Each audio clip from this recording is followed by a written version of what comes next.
नमस्कार, आप देख रहे हैं न्यूज इंडिया। आपके साथ मैं हूं निदा अहमद और आपके साथ मैं हूं अभिषेक। बुलेटिन की शुरुआत करेंगे बड़ी खबर से। दिल्ली में शीतलहर को लेकर अलर्ट जारी किया गया है। बड़ी खबर आपको बता दें, 16 से 18 जनवरी तक शीतलहर का अलर्ट जारी किया गया है। तो अगले 3 दिनों के लिए दिल्ली में फिलहाल राहत नहीं है, क्योंकि दिल्ली में 16 से 18 जनवरी तक शीतलहर का अलर्ट जो है जारी किया गया है। दिल्ली में 16 से 21 जनवरी वो तारीख जब सर्दी का येलो अलर्ट जो है वो जारी किया गया है। मौसम विभाग की तरफ से एक बुलेटिन जारी किया गया है, जिसमें कहा गया है कि दिल्ली एनसीआर में 16 और 18 जनवरी के बीच शीतलहर चलेगी। इससे राष्ट्रीय राजधानी में कड़ाके की सर्दी का सितम देखने को मिलेगा।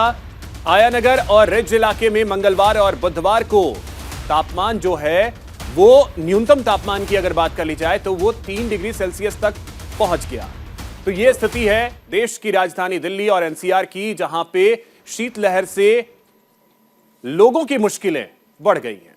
तो दिल्ली में आज दोपहर कोल्ड वेव की मार जो है वो देखने को मिल रही है। दिल्ली में 4 डिग्री तक पारा जो है वो गिरता चला जा रहा है। तो लगातार दिल्ली में कोल्ड वेव जो है वो तांडव मचा रही है। आईएमडी ने फिलहाल शीतलहर का अलर्ट जो है उसको जारी कर दिया है। और आपको बता दें कि शीतलहर से ठिठुरन में लगातार इजाफा जो है वो दर्ज किया गया है। लोग अलाव का सहारा ले रहे हैं। तो 16 से 18 जनवरी तक शीतलहर का अलर्ट है, यानी कि कल से 18 जनवरी तक। और दिल्ली में शीतलहर को लेकर ये अलर्ट जो है वो जारी किया गया है। तो फिलहाल दिल्ली वासियों को राहत जो है नहीं मिलने वाली है। मौसम विभाग ने एक बुलेटिन जारी किया, उस बुलेटिन के मुताबिक ये तमाम जानकारी जो है वो साझा की है कि लगातार शीतलहर जिस तरीके से चल रही है उससे दिल्ली वासियों को ठिठुरन से फिलहाल राहत जो है वो नहीं मिलने वाली है। दिल्ली समेत उत्तर भारत में भी ठंड का कहर लगातार देखने को मिल रहा है। फिलहाल दिल्ली में 4 डिग्री तक पारा जो है वो गिर गया है, लुढ़क गया है। तो आईएमडी ने शीतलहर का अलर्ट जारी किया है और दिल्ली में शीतलहर को लेकर के अब ये अलर्ट जारी है, यानी कल से आपको और ज्यादा एहतियात बरतने की जरूरत है, क्योंकि कल 16 तारीख है, क्योंकि आज 15 तारीख है। तो कल 16 तारीख से 18 जनवरी तक शीतलहर का अलर्ट जारी किया गया है।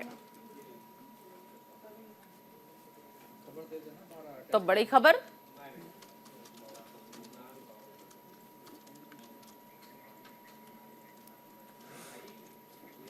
और चलिए आगे बढ़ेंगे और अब बात कर लेते हैं राजस्थान की। राजस्थान के माउंट आबू से बड़ी खबर जो है वो आ रही है। माउंट आबू में बर्फ की चादर जो है वो बिछी हुई नजर आ रही है। तापमान माइनस में पहुंच चुका है।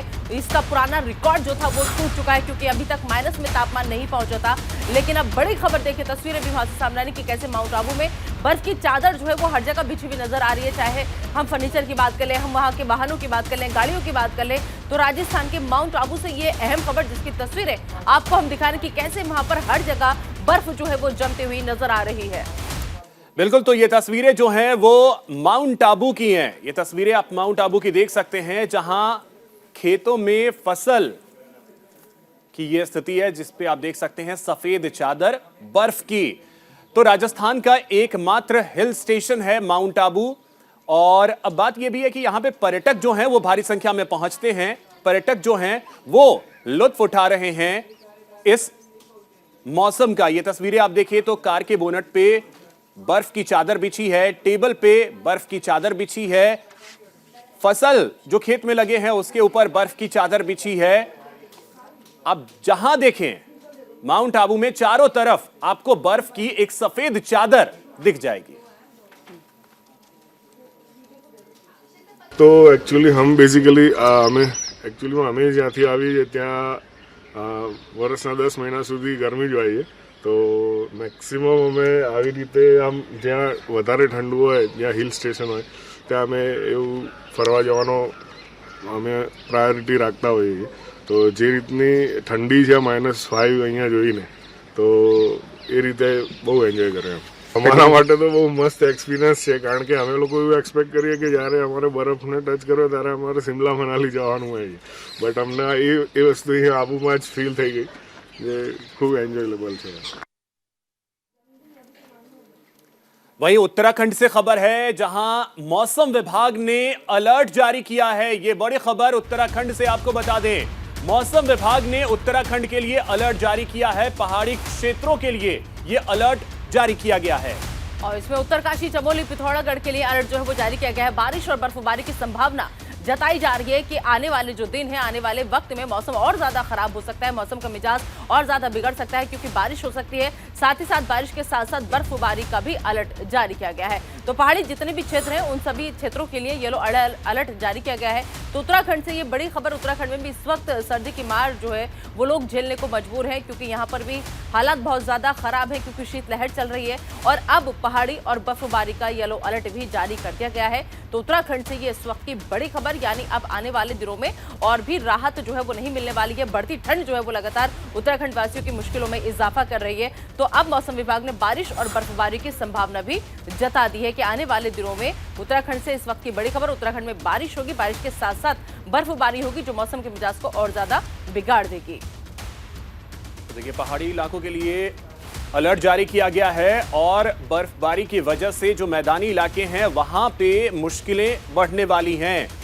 हमने आपको दिखाया कि दिल्ली में क्या स्थिति होने वाली है आने वाले दिनों में। 16 तारीख से 18 तारीख के बीच कोल्ड वेव पूरी तरीके से दिल्ली में चलने वाला है। शीतलहर की चपेट में दिल्ली और एनसीआर होगा। वहीं बात अगर राजस्थान की जाए तो माउंट आबू की तस्वीर हमने आपको दिखाई, और अब जो तस्वीर हम आपको दिखा रहे हैं वो पहाड़ी क्षेत्रों की है। पहाड़ी क्षेत्रों के लिए येलो अलर्ट जारी किया गया है।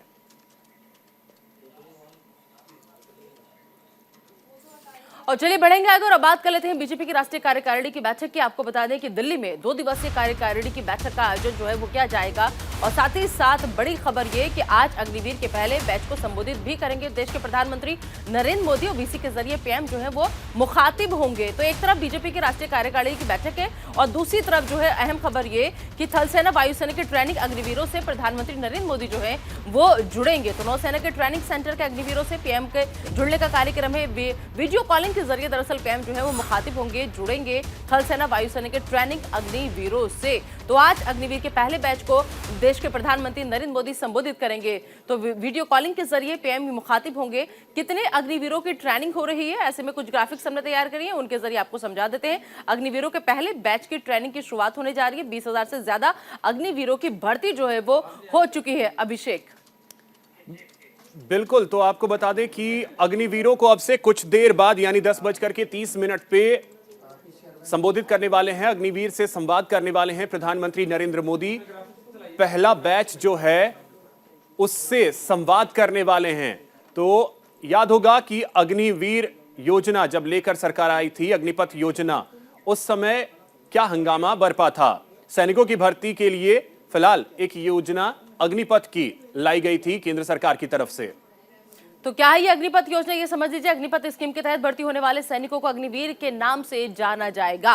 तो जो इस स्कीम के तहत भर्ती होंगे उन्हें अग्निवीर कहा जाएगा। अग्निवीर उम्मीदवार की आयु जो है वो 17.5 साल से 21 साल के बीच होनी चाहिए। अगर आप 17 साल क्रॉस कर चुके हैं तभी आप इसमें अप्लाई कर सकते हैं। 4 साल की सेवा आपको देनी होगी। 4 साल की सेवाओं के बाद समीक्षा की जाएगी। तो अग्निपथ योजना क्या है वो आप समझिए ग्राफिक्स के जरिए। और फिर समीक्षा होगी, फिर समीक्षा के बाद 25% अग्निवीर ही सेना में सेवाएं दे पाएंगे।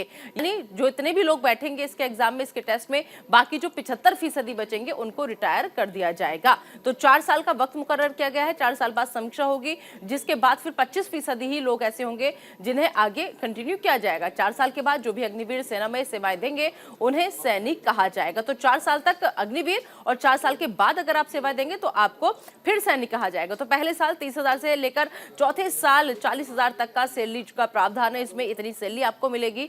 और इसके अलावा आपको बता दें कि जोखिम, राशन वर्दी और उपयुक्त यात्रा भत्ता भी जो है वो दिया जाएगा आपकी ड्यूटी के दौरान। तो क्या है अग्निपथ योजना, ये आपको समझाने की कोशिश की ग्राफिक्स के जरिए। साथ ही साथ एक अहम जानकारी और दे दें कि अगर कोई अग्निवीर शहीद हो जाता है तो उसके परिजनों को सेवा निधि समेत 1 करोड़ रुपए मिलेंगे। वहीं एक और बड़ी खबर आपको बता दें, बीजेपी के राष्ट्रीय कार्यकारिणी की बैठक आज दिल्ली में होने वाली है। 2 दिवसीय ये बैठक आज शुरू होगी। ये बड़ी खबर, बीजेपी राष्ट्रीय कार्यकारिणी की बैठक दिल्ली में आज से शुरू होने वाली है। 2 दिवसीय ये कार्यकारिणी की बैठक होगी। और इस बैठक में देश के प्रधानमंत्री नरेंद्र मोदी भी शामिल होंगे। साथ ही साथ बीजेपी अध्यक्ष जेपी नड्डा और गृह मंत्री अमित शाह भी शामिल होंगे। 350 कार्यकारी सदस्य इस बैठक में मौजूद रहेंगे। तो बीजेपी अध्यक्ष के कार्यकाल विस्तार को मंजूरी जो है वो मिल सकती है। तो बड़ी खबर इस वक्त की बीजेपी की राष्ट्रीय कार्यकारिणी की बैठक है। पीएम मोदी के यहाँ पर भी रहने का कार्यक्रम है और बीजेपी अध्यक्ष के कार्यकाल विस्तार को मंजूरी आज मिल सकती है, ऐसे कयास लगाए जा रहे हैं। बीजेपी राष्ट्रीय कार्यकारिणी की बैठक में पीएम मोदी के साथ साथ बीजेपी के अध्यक्ष जेपी नड्डा और गृह मंत्री अमित शाह भी मौजूद रहेंगे। रहेंगे और इनके अलावा 350 कार्यकारी सदस्य इस बैठक का हिस्सा रहेंगे। तो बिल्कुल लोकसभा चुनाव 2024 में होने हैं और उससे पहले इस साल यानी 2023 में करीब 9 राज्यों में विधानसभा के चुनाव हैं। तो विधानसभा और लोकसभा चुनाव के लिए अलग अलग तरीके से रणनीति बनाई जाएगी और इसमें आपको बता दें कि प्रधानमंत्री नरेंद्र मोदी आज शरीक होने वाले हैं। केंद्रीय गृह मंत्री भी होंगे इसमें और बीजेपी के राष्ट्रीय अध्यक्ष जेपी नड्डा इस बैठक में शामिल होंगे। साथ ही कार्यकारिणी के जो सदस्य हैं वो इस बैठक में शामिल होंगे। बीजेपी शासित राज्यों के जो मुख्यमंत्री हैं वो इस बैठक में शामिल होंगे। तो 2 दिवसीय राष्ट्रीय कार्यकारिणी की बैठक है बीजेपी की और साथ ही साथ अहम जानकारी कुछ ग्राफिक्स के जरिए आप तक हम पहुंचा दें। नई दिल्ली में इस बैठक का आयोजन होना है। नई दिल्ली में ये बैठक होगी और प्रधानमंत्री नरेंद्र मोदी इसमें शिरकत करेंगे, जेपी नड्डा इसमें रहेंगे, अमित शाह इसमें मौजूद रहेंगे।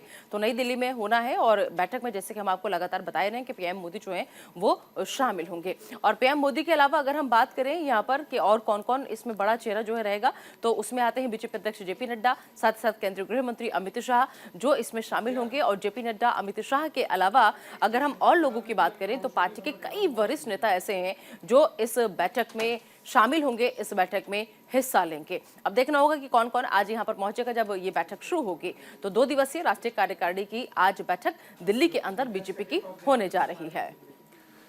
तो बीजेपी के राष्ट्रीय अध्यक्ष जेपी नड्डा के कार्यकाल को विस्तार देना यानी कार्यकाल उनका आगे बढ़ाना है, इसको लेकर के प्रस्ताव भी यहां पे लाया जाएगा। और साथ ही साथ आपको बता दें कि 2 दिनों की यह बैठक होने जा रही है जिसमें प्रधानमंत्री नरेंद्र मोदी आज शरीक होंगे और कल समापन सत्र को भी संबोधित करेंगे।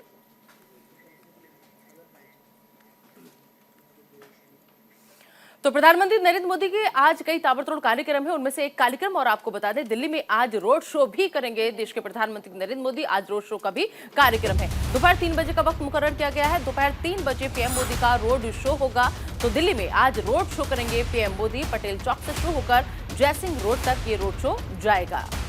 रोड शो में भारी संख्या में लोग जुटेंगे जैसा कि उम्मीद हमेशा होती है बीजेपी को। वहीं आपको बता दें कि दिल्ली पुलिस के लिए मुश्किलें जो दिल्ली ट्रैफिक पुलिस के लिए खास करके मुश्किलें बढ़ने वाली हैं। इसी को लेकर के एडवाइजरी जो है दिल्ली ट्रैफिक पुलिस की तरफ से जारी की गई है। और आपको बता दें कि कई रूट्स को डाइवर्ट किया गया है। कई रूट पे पूरी तरीके से ब्लॉकेज किया गया है जहां पे एंट्री लोगों को नहीं दी जाएगी। दोपहर 3 बजे प्रधानमंत्री ये रोड शो शुरू करने वाले हैं। रेल भवन की तरफ जंतर मंतर रोड पर भी आवाजाही जो है वो बाधित रहेगी। तो बांग्ला साहिब लेन भी आज बंद रहेगी। तो जो लोग इस रूट से आज अपना सफर करने की सोच रहे हैं वो लोग जरा ध्यान दें इस खबर पर। कई जगह ऐसी हैं जहां पर ट्रैफिक को डाइवर्ट जो है वो किया गया है। लिहाजा अगर आप रेल भवन, गुरुद्वारा, रकाबगंज पर से गुजरने की कोशिश कर रहे हैं या सोच रहे हैं तो ट्रैफिक यहां से डाइवर्ट रहेगा। गोल डाक खाना, जंतर मंतर रोड पर भी ट्रैफिक जो है वो डाइवर्ट रहेगा। लिहाजा आप इन रूट्स को न चुने। और संसद मार्ग जंक्शन और केजी मार्ग जंक्शन भी बाधित रहने वाला है। पटेल चौक से संसद मार्ग जयसिंह रोड जंक्शन तक ये रोड शो जो है दरअसल होना है और इस रोड शो में भारी भीड़ जुटने की उम्मीद जो है वो की जा रही है। लिहाजा दिल्ली ट्रैफिक पुलिस ने पहले से तमाम तैयारियां मुकम्मल कर रखी है। बाकायदे एक एडवाइजरी भी जारी की गई। तो दिल्ली में आज रोड शो करेंगे प्रधानमंत्री नरेंद्र मोदी। दोपहर 3 बजे जो है ये रोड शो होना है। पटेल चौक से ये रोड शो शुरू होगा और जयसिंह रोड तक ये रोड शो होना है। तो दोपहर 3 बजे ये रोड शो होगा। रेल भवन से संसद मार्ग तक का और जंतर मंतर रोड पर आवाजाही जो है वो बाधित रहेगी। तो दिल्ली में पीएम मोदी के रोड शो को लेकर बाकायदा एडवाइजरी भी जारी की गई है। तो बड़ी खबर, दिल्ली में आज रोड शो करेंगे देश के प्रधानमंत्री नरेंद्र मोदी।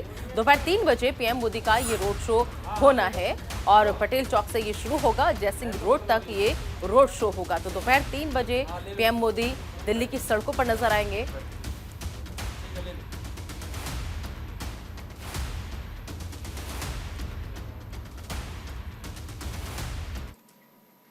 और इसी बीच खबर आपको दे दें, सीएम योगी आदित्यनाथ दिल्ली के दौरे पर रहने वाले हैं। उत्तर प्रदेश के मुख्यमंत्री योगी आदित्यनाथ दिल्ली के दौरे पर रहने वाले हैं। बीजेपी की राष्ट्रीय कार्यकारिणी की जो बैठक होने वाली है उसमें वो शामिल होंगे। और दोपहर 2:45 पर हिंडन एयरपोर्ट पहुंच जाएंगे सीएम योगी आदित्यनाथ। तो अभी तक आपको हमने बताया कि बीजेपी की राष्ट्रीय कार्यकारिणी की बैठक में जेपी नड्डा और अमित शाह, पीएम मोदी रहेंगे। लेकिन अब अहम खबर यह भी कि उत्तर प्रदेश के मुख्यमंत्री योगी आदित्यनाथ भी आज दिल्ली आ रहे हैं। सीएम योगी आदित्यनाथ भी दिल्ली के दौरे पर है और दिल्ली के दौरे में आने के बाद वो बीजेपी की जो राष्ट्रीय कार्यकारिणी की बैठक हो रही है उसमें हिस्सा लेंगे, उसमें शामिल होंगे। तो बीजेपी की राष्ट्रीय कार्यकारिणी की बैठक है आज दिल्ली में। अमित शाह और जेपी नड्डा, पीएम मोदी खुद शामिल होंगे, शिरकत करेंगे। और अब अहम खबर ये कि यूपी के मुख्यमंत्री योगी आदित्यनाथ भी यहां पर पहुंचेंगे। एयरपोर्ट से एनडीएमसी सेंटर जाने का उनका सीधा कार्यक्रम है। तो वो सीएम योगी आदित्यनाथ जब दिल्ली आएंगे 2:45 पर वो एयरपोर्ट पहुंच जाएंगे और इसके बाद वो बीजेपी की राष्ट्रीय कार्यकारिणी की बैठक में शामिल होंगे।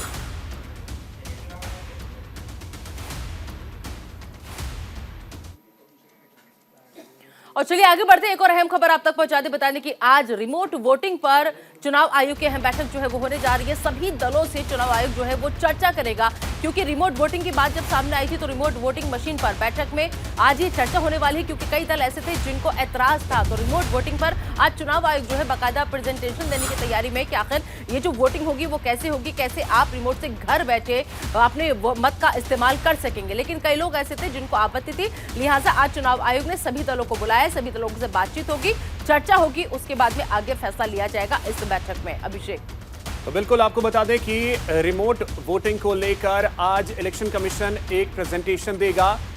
तमाम जो पार्टियां हैं, राष्ट्रीय पार्टियां, उनके महासचिवों को बुलाया गया है, अध्यक्षों को भी बुलाया गया है। आए, बैठें और प्रेजेंटेशन को देखें, क्योंकि कई पार्टियों को इससे ऐतराज भी है। तो रिमोट वोटिंग को लेकर के आपको बता दें कि बहुत बड़ा फैसला इलेक्शन कमीशन जो है वो लेना चाहती है, ताकि वोट परसेंटेज जो है वो बढ़ाया जा सके, क्योंकि कई लोग ऐसे हैं जो अपने राज्य जहां पे वो नहीं रह पाते, दूसरे राज्यों में रहते हैं काम के सिलसिले में किसी वजह से, तो वो उसी राज्य में वोट डाल सके। उनके लिए एक सेंटर बनाया जाएगा जहां पे वो अपना वोट डाल सकेंगे।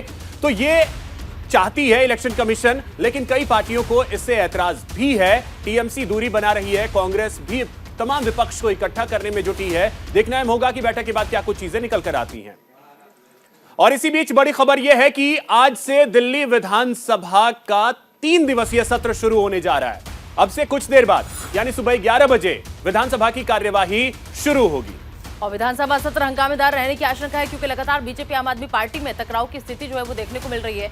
मेयर चुनाव को लेकर के दरअसल दोनों के बीच लगातार विवाद जो है वो थमने का नाम नहीं ले रहा है। और अब इसी विवाद के चलते वो कयास ये लगाए जा रहे हैं कि जो सत्र की जब कार्रवाई शुरू होगी तो हंगामेदार होगी, क्योंकि मेयर चुनाव विवाद को लेकर के हंगामा हो सकता है। तो दिल्ली के सीएम जो है वो लगातार हमलावर हैं बीजेपी पर, बीजेपी जो है वो लगातार हमलावर है आम आदमी पार्टी पर। अब ऐसे में देखना होगा कि जब सुबह 11 बजे सत्र की कार्रवाई शुरू होगी तो बाधित होती है या फिर विधानसभा का सत्र जो है वो हंगामेदार रह सकता है, क्योंकि हंगामेदार रहने की आशंका जताई जा रही है। मेयर चुनाव विवाद के चलते हंगामा जो है वो हो सकता है, क्योंकि आम आदमी पार्टी लगातार बीजेपी पर कई आरोप लगा रही है दिल्ली के मेयर को लेकर के, एलजी साहब को लगातार घेर रही है। वहीं जो बीजेपी है वो अरविंद केजरीवाल को चौतरफा घेरने की तैयारी से आज यहाँ पर आएगी।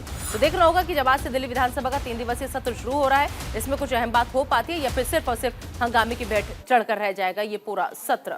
चलिए आगे बढ़ेंगे और बात कर लेते हैं जोशीमठ संकट की। दरअसल जोशीमठ संकट मामले में आज अहम दिन है, क्योंकि आज सुप्रीम कोर्ट में सुनवाई होनी है। स्वामी अविमुक्तेश्वरानंद की याचिका पर यह सुनवाई होगी और इस याचिका में आपको बता दें कि जोशीमठ को राष्ट्रीय आपदा घोषित करने की मांग की गई है।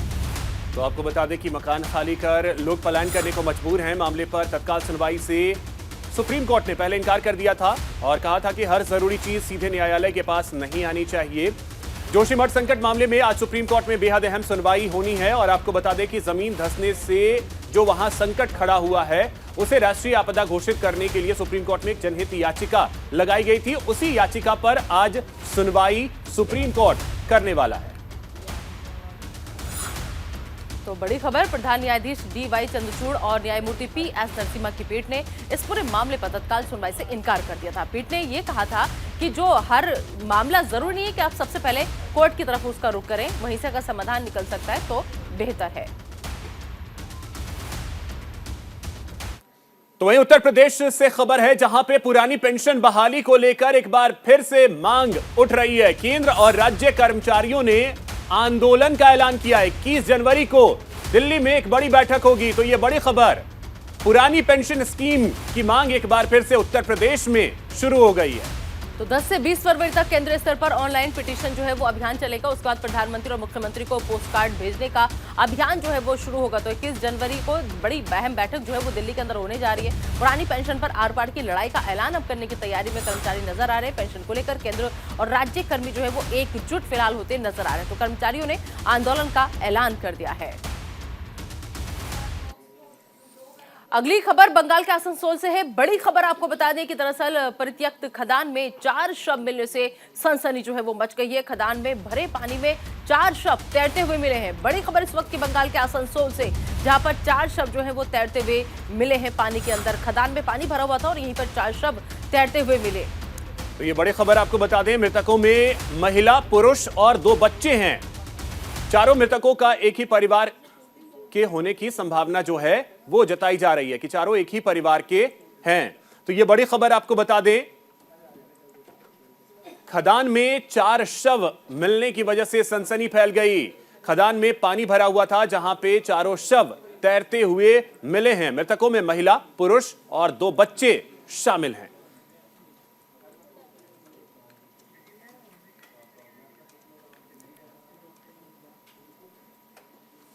तो अब देखना होगा कि जब ये शव निकाले जाएंगे तो उसके बाद में जब पोस्टमार्टम रिपोर्ट आएगी तो उसके सबसे बड़ी बात ये कि आखिर ये दर्दनाक मौत हुई कैसे चारों लोगों की, और उससे बड़ी बात ये कि क्या एक ही परिवार के ये चारों लोग हैं। अभिषेक, फिलहाल इस बुलेटिन में इतना ही। नमस्कार।